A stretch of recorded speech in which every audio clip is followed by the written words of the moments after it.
अगर इस सृष्टि में सबसे ज्यादा किसी को दंड दिया जाता है तो आत्महत्या करने वाले को बहुत निंदा की गई। आत्महत्या करने ये खिलवाड़ नहीं है जो लोग अपने शरीर को नष्ट करने के लिए सोचते हैं।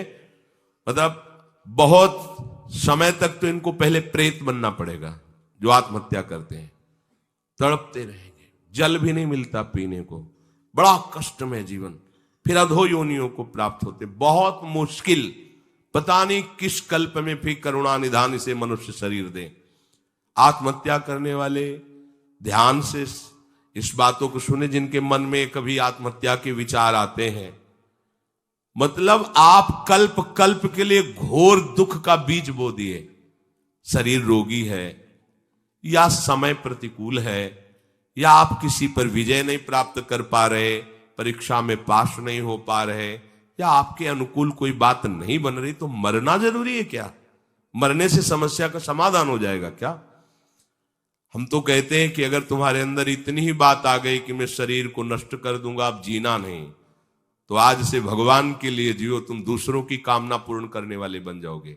अपनी कामना, मरने की जरूरत है, मर जाओ इस बात से कि आज से मैं अपना जीवन प्रभु को दिया। जब मरने के लिए तैयार हो तो अब क्या इच्छा, अब जैसा चाहे प्रभु करे। तुम ऐसे महात्मा बन जाओगे। सतरथ सतरथ सा लोकांतार्यति।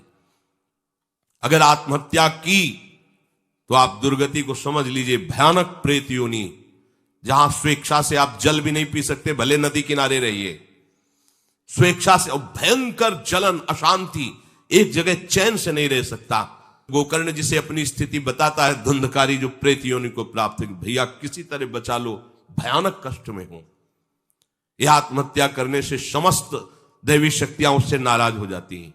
तुम्हें जीवन मिला है दुख से लड़ने का, ऐसे अच्छे काम करो, ऐसे भजन करो, तुम्हारा मंगल हो जाए। देखो, भोगों में यदि तुम रति करके अधर्माचरण से, पापाचरण से भोग भोगोगे तो तुम्हारा अंतिम निर्णय यही निकलेगा, ध्यान रखना।